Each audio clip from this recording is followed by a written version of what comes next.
Good morning students. मैं doctor Zubeda Mirza, सह आचार्य इतिहास, श्री कल्याण राजकीय कन्या महाविद्यालय सीकर। स्टूडेंट्स, हमने पिछले टॉपिक पुनर्जागरण को देखा। आज हम देखते हैं कि पुनर्जागरण आंदोलन में किस तरह से भारत में सामाजिक धार्मिक सुधार आंदोलन हुए, उनका क्या महत्व रहा और उनकी क्या सीमाएं थीं।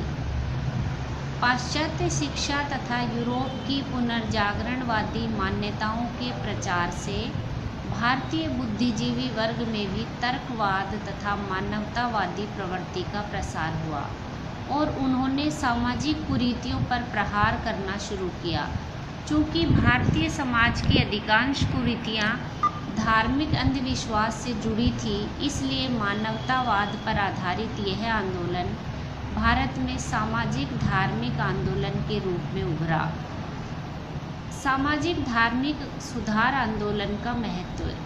अंग्रेजों द्वारा भारत पर शासन करने के नैतिक आधार को सुदृढ़ करने के लिए भारतीयों को अपराधी बताया जा रहा था, किंतु आंदोलन के नेताओं ने भारतीय इतिहास के स्वर्णिम पन्नों को सामने लाकर यह साबित कर दिया कि सभ्यता तथा नैतिकता के मामले में भारतीय किसी से भी पीछे नहीं है।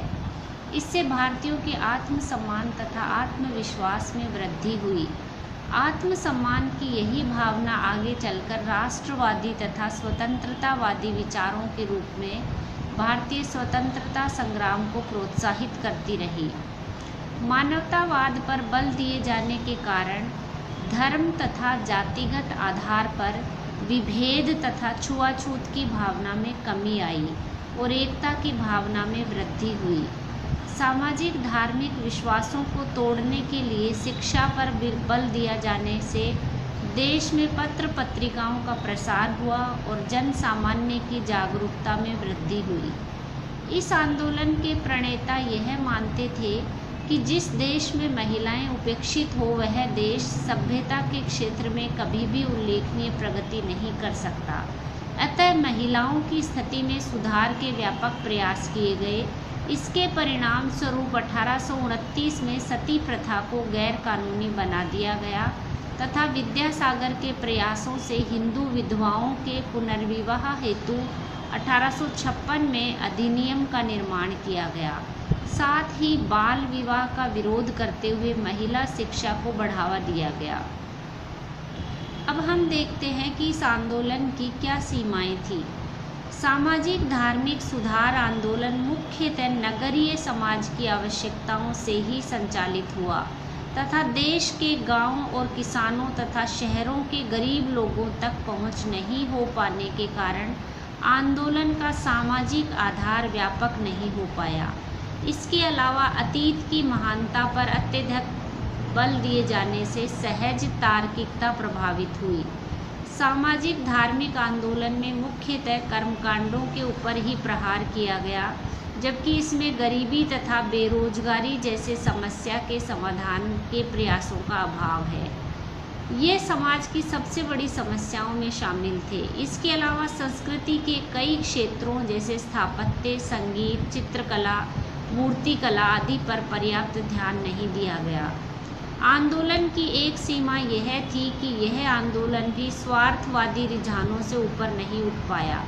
उदाहरण के लिए भारतीय ब्रह्म समाज से जुड़े नेता केशव चंद्र सेन द्वारा बाल विवाह का विरोध किया गया था, किंतु उन्होंने अपनी 13 वर्षीय पुत्री की शादी कूच बिहार के राजा से कर दी। इससे जनता के मन में आंदोलन के प्रति विश्वास घटा। इसके अलावा प्राचीन इतिहास पर अधिक बल दिए जाने से तथा मध्यकालीन इतिहास की उपेक्षा से संप्रदायवादी रुझानों का विकास हुआ। इसकी परिणति भारत के विभाजन के रूप में देखी जा सकती है। स्पष्ट है कि यूरोपीय पुनर्जागरण के वैज्ञानिक विकास, नई भौगोलिक खोजें, कला में विशेष प्रगति जैसे तत्व इन आंदोलनों में शामिल नहीं थे, किंतु इन सीमाओं के कारण आंदोलन के महत्व को कम नहीं समझा जा सकता। वास्तव में इस आंदोलन से भारत में तर्कवादी और मानवतावादी चिंतन का प्रसार हुआ। अतार्किक धार्मिक अंधविश्वासों का आधार कमजोर होने से तथा आत्मविश्वास तथा शिक्षा के प्रसार में अखिल भारतीय राष्ट्रीयता की भावना का प्रसार हुआ। इस रूप में इसे भारतीय पुनर्जागरण समझा जा सकता है। किंतु भारत में विकास और जागरण की भावना यूरोप की तुलना में अधिक सतत थी। साथ ही यहाँ का मध्यकाल यूरोप के समान व्यापक शोषण रूपी अंधकार की स्थिति से नहीं गुजरा था। अतः इसे पुनर्जागरण की तुलना में नवजागरण कहना अधिक उचित होगा।